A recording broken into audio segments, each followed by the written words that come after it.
نحمدہ ونصلی علی رسولہ الکریم اما بعد فاعوذ باللہ من الشیطان الرجیم بسم اللہ الرحمن الرحیم۔ السلام علیکم ورحمۃ اللہ وبرکاتہ۔ آج ہم سورۃ المعارج کے معنی اور مفہوم کو سمجھنے کی کوشش کریں گے۔ بسم اللہ الرحمن الرحیم، شروع اللہ کے نام سے جو بڑا مہربان نہایت رحم والا ہے۔ سأل سائل بعذاب واقع للکافرین لیس لہ دافع، مانگا ایک مانگنے والے نے ایک ایسا عذاب جو واقع ہونے والا ہو کافروں کے لیے، جس کو کوئی ٹال نہ سکے۔ یہاں سأل سائل سے مراد کیا ہے، اس بارے میں مفسرین کے درمیان بہت اختلاف پایا جاتا ہے، لیکن یہ عذاب طلب کرنے والے خود نبی پاک صلی اللہ علیہ وسلم ہیں، کیونکہ اس آیت کو سمجھنے کے لیے دراصل اس دور کا نقشہ ذہن میں لانا ضروری ہے جب نبی پاک صلی اللہ علیہ وآلہ وسلم پر ہر طرف سے طرح طرح کے الزامات کی بچھاڑ ہو رہی تھی، اور مکے کی گلیوں میں آپ صلی اللہ علیہ وآلہ وسلم کو شاعر، مجنون، ساحر اور کذاب جیسے ناموں سے پکارا جا رہا تھا۔ معاذ اللہ، اعلان نبوت کے بعد 3 سال تک تو یوں سمجھیے کہ پورے شہر کی مخالفت کا نشانہ صرف نبی پاک صلی اللہ علیہ وسلم کی ذات مبارکہ تھی۔ مشرکین کا خیال تھا کہ اگر وہ آپ صلی اللہ علیہ وآلہ وسلم کی قوت ارادی اور ہمت توڑنے میں یا کسی بھی طریقے سے آپ صلی اللہ علیہ وسلم کو اپنے موقف سے ہٹانے میں کامیاب ہو گئے تو ان کا یہ تحریک جو ہے یہ خود بخود ختم ہو جائے گی۔ چنانچہ اس دور میں عام اہل ایمان کو نظر انداز کر کے صرف نبی پاک صلی اللہ علیہ وسلم کی ذات کو نشانے پر رکھا گیا۔ اس دوران اگرچہ آپ کو کوئی جسمانی اذیت تو نہ پہنچائی گئی، لیکن باقاعدہ ایک منظم مہم کے تحت آپ صلی اللہ علیہ وآلہ وسلم کے خلاف ذہنی، نفسیاتی اور جذباتی تشدد کی انتہا کر دی گئی۔ ان لوگوں کے ان مذموم ارادوں کی وجہ سے نبی پاک صلی اللہ علیہ وسلم ایک کرب اور تکلیف کی کیفیت میں تھے۔ اس کا اندازہ ان الفاظ اور جملے سے بھی ہوتا ہے جو اس دور میں نازل ہونے والی صورتوں میں آپ صلی اللہ علیہ وآلہ وسلم کی تسلی کے لیے جگہ جگہ آئے ہیں۔ بہرحال نبی پاک صلی اللہ علیہ وسلم بھی تو آخر انسان تھے۔ مسلسل شدید ذہنی اذیت کا سامنا کرتے ہوئے رد عمل کے طور پر آپ صلی اللہ علیہ وسلم کے دل میں ایسی خواہش کا پیدا ہونا ایک فطری امر تھا کہ اب ان لوگوں پر اللہ تعالیٰ کا عذاب آ جانا چاہیے۔ چنانچہ ان آیات میں آپ صلی اللہ علیہ وسلم کی اسی خواہش یا دعا کا ذکر ہے۔ اس حوالے سے یہاں یہ بھی نقطہ مد نظر رہے کہ اس سورت کا سورہ نوح کے ساتھ جوڑے کا تعلق ہے، اور سورہ نوح میں بھی حضرت نوح علیہ السلام کی اس دعا کا ذکر ہے جس میں آپ علیہ السلام نے اللہ تعالیٰ سے اپنی قوم کے لیے سخت عذاب مانگا تھا۔ گویا ان دونوں صورتوں کے اس مضمون کا آپس میں گہرا تعلق ہے۔ اس تعلق میں یہ مناسبت بھی بہت اہم ہے کہ حضرت نوح علیہ السلام پہلے رسول اور نبی پاک صلی اللہ علیہ وآلہ وسلم آخری رسول ہیں۔ من اللہ ذی المعارج، وہ اس اللہ کی طرف سے ہے جو بہت بلند درجات والا ہے۔ تعرج الملائکۃ والروح الیہ فی یوم کان مقدارہ 50,000 سنہ، چڑھتے ہیں فرشتے اور روح اس کی جانب ایک دن میں جس کی مقدار 50,000 برس ہے۔ اب اس آیت میں بعض مفسرین کے نزدیک یہ اللہ تعالیٰ کے ذی المعارج ہونے کی وضاحت ہے کہ اس کی بارگاہ بلند تک پہنچنے کے لیے فرشتوں اور جبرائیل علیہ السلام کو بھی 50,000 سال کی مسافت کے برابر کا فاصلہ طے کرنا پڑتا ہے۔ اکثر مفسرین کی رائے یہ ہے کہ 50,000 برس کے دن سے یہاں قیامت کا دن مراد ہے، جو کفار کے لیے بہت طویل اور سخت ہوگا۔ البتہ اہل ایمان کو وہ دن ایسے محسوس ہوگا جیسے انہوں نے دن کا کچھ حصہ یا ایک فرض نماز ادا کرنے کے برابر وقت گزارا ہو۔ حضرت ابو سعید الخدری رضی اللہ تعالیٰ عنہ سے روایت ہے کہ نبی پاک صلی اللہ علیہ وسلم سے اس دن کے بارے میں پوچھا گیا جس کی مقدار 50,000 سال ہوگی، تو آپ صلی اللہ علیہ وآلہ وسلم نے ارشاد فرمایا، اس ذات کی قسم جس کے دست قدرت میں میری جان ہے، یہ دن مومن کے لیے بہت مختصر کر دیا جائے گا، یہاں تک کہ جتنے وقت میں وہ دنیا میں ایک فرض نماز ادا کرتا ہے اس سے بھی اسے مختصر معلوم ہوگا۔ فَاصْبِرْ صَبْرًا جَمِيلًا، تو آپ صلی اللہ علیہ وسلم بڑی خوبصورتی سے صبر کیجئے۔ یہ ہے وہ اصل پیغام جو ان آیات کے ذریعے آپ صلی اللہ علیہ وسلم کو دینا مقصود تھا کہ ابھی تو سفر کا آغاز ہوا ہے، آنے والا وقت اور بھی کٹھن ہو سکتا ہے، لہٰذا آپ صلی اللہ علیہ وسلم اپنے راستے میں آنے والی ہر مشکل کا صبر اور استقامت کے ساتھ سامنا کریں۔ انہم یرونہ بعیدا ونراہ قریبا، یہ لوگ تو اس کو دور سمجھ رہے ہیں یعنی عذاب کو، اور ہم اسے نہایت قریب دیکھ رہے ہیں۔ ظاہر ہے انسان تو صرف اپنے سامنے کی ہی چیز کو دیکھ سکتا ہے، مستقبل میں جھانکنا تو اس کے بس میں نہیں، لیکن اللہ تعالیٰ کے لیے تو مستقبل وغیرہ کچھ بھی نہیں ہے، اور نہ ہی کوئی چیز اس سے غائب ہے۔ ہر چیز اس کے سامنے ہے، ماضی، حال اور مستقبل آنے وقت میں اس کے سامنے موجود ہے۔ یوم تکون السماء کالمہل، جس دن آسمان ہو جائے گا جیسے پگھلا ہوا تانبا، وتکون الجبال کالعہن، اور پہاڑ ایسے ہو جائیں گے جیسے دنکی ہوئی روئی، ولا یسأل حمیم حمیما، اور کوئی دوست کسی دوست کا حال نہیں پوچھے گا، یبصرونہم، وہ سب انہیں دکھائے جائیں گے۔ وہاں مشکل میں پھنسے ہوئے ہر شخص کو اس کے دوست، احباب، والدین، بیوی، بچے، غرض اس کے سب پیارے دکھا بھی دیے جائیں گے تاکہ اس کی حسرت میں مزید اضافہ ہو۔ یود المجرم لو یفتدی من عذاب یومئذ ببنیہ وصاحبتہ واخیہ وفصیلتہ التی تؤویہ ومن فی الارض جمیعا ثم ینجی، اس روز مجرم چاہے گا کاش وہ اس دن کے عذاب سے بچنے کے لیے فدیے میں دے دے اپنے بیٹوں کو اور اپنی بیوی کو اور اپنے بھائی کو اور اپنے کنبے کو جو اس سے پناہ دیتا تھا، اور روح زمین پر بسنے والے تمام انسانوں کو، پھر یہ اس کو بچا لے۔ یہ اس کیفیت کی ایک خاص جھلک ہے جس کے بارے میں ہمارے ہاں عام طور پر کہا جاتا ہے کہ اس روز نفس نفسی کا عالم ہوگا، ہر شخص کو اپنی ہوگی، اور وہ چاہے گا کہ اس کے بیوی، بچوں اور عزیزوں کا عرب سمیت سب کو عذاب میں جھونک دیا جائے، لیکن اس سے چھوڑ دیا جائے۔ اس دن ان میں سے ہر انسان کی ایسی حالت ہوگی جو اسے دوسروں سے بے خبر کر دے گی۔ احادیث میں آتا ہے کہ اس روز اللہ تعالیٰ کے جلیل القدر پیغمبر علیہ السلام بھی نفسی نفسی پکار رہے ہوں گے۔ کلا انہا لظی، ہرگز نہیں، اب تو یہ بھڑکتی ہوئی آگ ہی ہے، یعنی آج تو تم سے کوئی فدیہ قبول نہیں کیا جائے گا اور نہ ہی کوئی تمہاری مدد کو آئے گا۔ جہنم کی اس شعلہ فشاں آگ کا سامنا تمہیں خود ہی کرنا ہوگا، نزاعۃ للشویٰ، جو کلیجوں کو کھینچ لے گی۔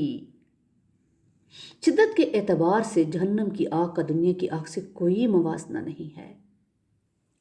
تدعو من ادبر وتولی، وہ پکارے گی ہر اس شخص کو جس نے پیٹھ موڑ لی تھی اور رخ پھیر لیا تھا، یعنی جہنم کی آگ ہر اس شخص کو پکار پکار کر اپنی طرف بلائے گی اور ڈھونڈ ڈھونڈ کر شکار کرے گی جس نے حق سے اعراض کیا تھا اور اللہ کے کلام کو پس پشت ڈال دیا تھا، اور دین کی دعوت اور نبی کریم صلی اللہ علیہ وآلہ وسلم کے مشن کو کبھی لائق اتنا نہیں سمجھا تھا۔ وَجَمَعَ فَأَوْعَىٰ، اور جو مال جمع کرتا رہا پھر اسے سینت کر رکھتا رہا، یعنی جس نے اپنی ساری زندگی مال جمع کرنے اور اسے سنبھال سنبھال کر رکھنے میں بتا دی۔ ان الانسان خلق ہلوعا، یقیناً انسان پیدا کیا گیا ہے تھڑ دلا۔ یہ انسان کی فطری اور جبلی کمزوری ہے کہ وہ تھڑ دلا اور بے صبرا ہے۔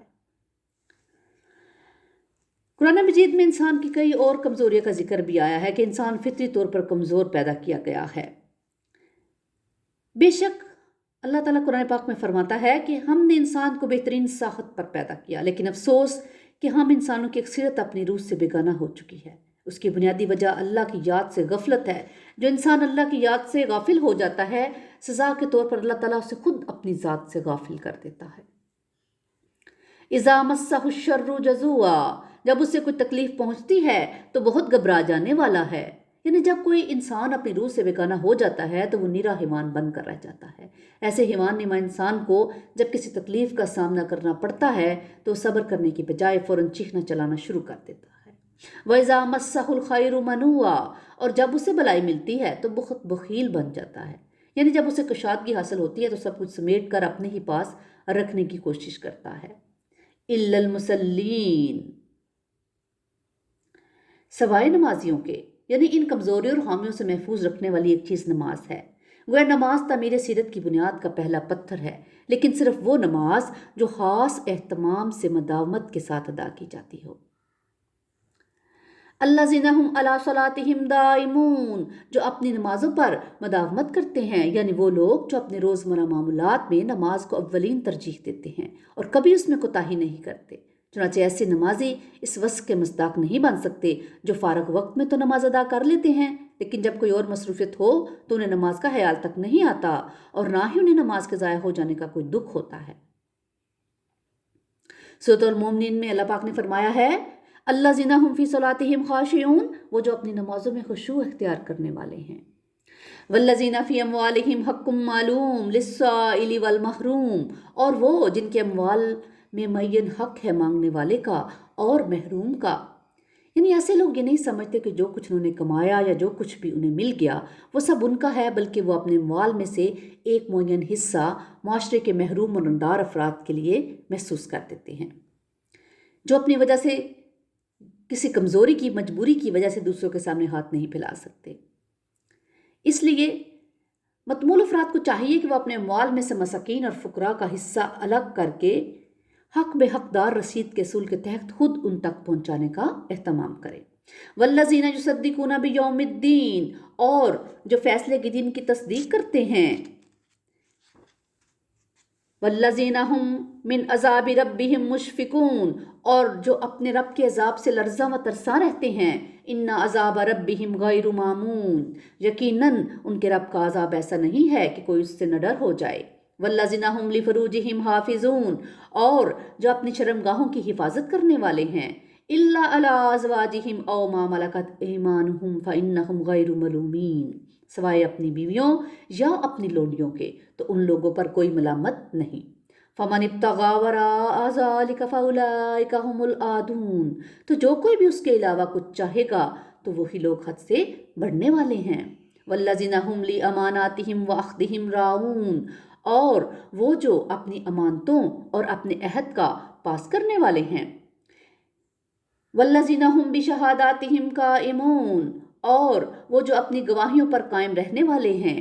والذین ھم علی صلاتہم یحافظون، اور وہ لوگ کہ جو اپنی نماز کی حفاظت کرتے ہیں۔ اولئک فی جنات مکرمون، یہی لوگ ہیں جو جنتوں میں ہوں گے اور وہاں ان کا اعزاز و اکرام ہوگا۔ اے اللہ ہمیں ایسے لوگوں میں شامل فرما لیجئے، آمین۔ فما للذین کفروا قبلک مہطعین، تو اے نبی صلی اللہ علیہ وآلہ وسلم ان کافروں کو کیا ہو گیا ہے کہ وہ آپ کی طرف دوڑے چلے آتے ہیں۔ عن الیمین و عن الشمال عزین، دائیں اور بائیں سے غول در غول۔ دراصل مشرکین کو ہر وقت یہ دڑکا لگا رہتا تھا کہ جس کسی نے بھی نبی پاک صلی اللہ علیہ وآلہ وسلم سے قرآن سن لیا وہ ان کے ہاتھ سے نکل جائے گا۔ اس لیے حضور صلی اللہ علیہ وسلم جب لوگوں کو قرآن سنانے کے لیے کہیں کھڑے ہوتے تو وہ ہر طرف سے دوڑے لگا کر آپ کے پاس پہنچ جاتے۔ ایسا دراصل وہ لوگوں کو حضور کے گرد جمع ہونے سے روکنے کے لیے کرتے تھے تاکہ وہ آپ صلی اللہ علیہ وآلہ وسلم کی زبان مبارک سے قرآن نہ سن سکیں۔ اَیَطْمَعُ کُلُّ امْرِئٍ مِّنْھُمْ أَن يُدْخَلَ جَنَّةَ نَعِیم، کیا ان میں سے ہر ایک واقعتاً اس کا خواہش مند ہے کہ وہ نعمت بری جنت میں داخل کیا جائے گا؟ کَلَّا إِنَّا خَلَقْنَاهُم مِّمَّا يَعْلَمُونَ، ہرگز نہیں، ہم نے ان کو پیدا کیا ہے اس چیز سے جس کو وہ جانتے ہیں۔ یعنی ہر انسان جانتا ہے کہ اس کی تخلیق گندے پانی کی ایک بوند سے ہوئی ہے۔ فَلَا أُقْسِمُ بِرَبِّ الْمَشَارِقِ وَالْمَغَارِبِ، تو نہیں، قسم ہے مجھے مشرقوں اور مغربوں کے رب کی۔ قرآن مجید میں صیغہ واحد کے طور پر تو مشرق اور مغرب کا ذکر بہت دفعہ آیا ہے۔ سورۃ الرحمن کی آیت میں بھی رب المشرقین و رب المغربین بھی ہے، جبکہ یہ جو آیت ہے اس میں دونوں سمتوں کے لیے جمع کے صیغے آئے ہیں، یعنی مشرق و مغرب سے متعلق۔ اِنَّا لَقَادِرُونَ، یقیناً ہم قادر ہیں، عَلَىٰ أَن نُبَدِّلَ خَيْرًا مِّنْھُمْ، اس پر کہ ان کو ہٹا کر ان سے بہتر لوگ لے آئیں، یعنی کہ اللہ انہیں ختم کر کے ان کی جگہ کسی اور قوم کے افراد کو لے آئے جو ان سے بہتر ہوں، جیسے قوم نوح کو ختم کر کے قوم عاد کو پیدا کیا گیا اور پھر قوم عاد کے بعد قوم سمود کو عروج بخشا۔ اس فکرے کا ایک مطلب یہ بھی ہے کہ آخرت میں ہم انہیں جو جسم دیں گے وہ ان کے موجودہ جسموں سے بہتر ہوں گے۔ مثلاً جہنم کی آگ جو دنیا کی آگ سے کہیں زیادہ گرم اور شدید ہوگی، جب انسانوں کو جلائے گی تو وہ جل کر راکھ نہیں بن جائیں گے بلکہ اس کی تپش کو برداشت کریں گے۔ اہل جہنم کے جسموں کو ایک خصوصیت یہ بھی ہوگی کہ ان کی کھالیں جل جانے کے بعد پھر سے اپنی اصلی حالت پر آ جائیں گی۔ بہرحال آخرت میں ان لوگوں کو جو جسم دیے جائیں گے وہ خصوصی طور پر آخرت کی سختیاں جھیلنے کے لیے بنائے جائیں گے، وہ سختیاں جو دنیا کی سختیوں سے کہیں بڑھ کر ہوں گی۔ استغفر اللہ استغفر اللہ استغفر اللہ اللہم انا اعوذ بک من عذاب النار اللہم انی اعوذ بک من عذاب جہنم آمین۔ وما نحن بمسبوقین، اور ہم ہارے ہوئے نہیں ہیں، یعنی اس معاملے میں اللہ پاک فرماتا ہے کہ ہم ان کے ساتھ جیسا چاہے سلوک کریں وہ ہماری گرفت سے نہیں نکل سکیں گے۔ فَذَرْهُمْ يَخُوضُوا وَيَلْعَبُوا، تو اے نبی صلی اللہ علیہ وآلہ وسلم آپ چھوڑ دیجئے انہیں، یہ لگے رہیں بیہودہ باتوں اور کھیل کود میں۔ حَتَّى يُلَاقُوا يَوْمَهُمُ الَّذِي يُوعَدُونَ، یہاں تک کہ یہ ملاقات کریں گے اپنے اس دن سے جس کا ان سے وعدہ کیا جا رہا ہے۔ یوما یخرجون من الاجداث سراعا کانہم الی نصب یوفضون، جس دن وہ نکلیں گے اپنی قبروں سے دوڑتے ہوئے جیسے کہ وہ مقرر نشانوں کی طرف بھاگے جا رہے ہیں۔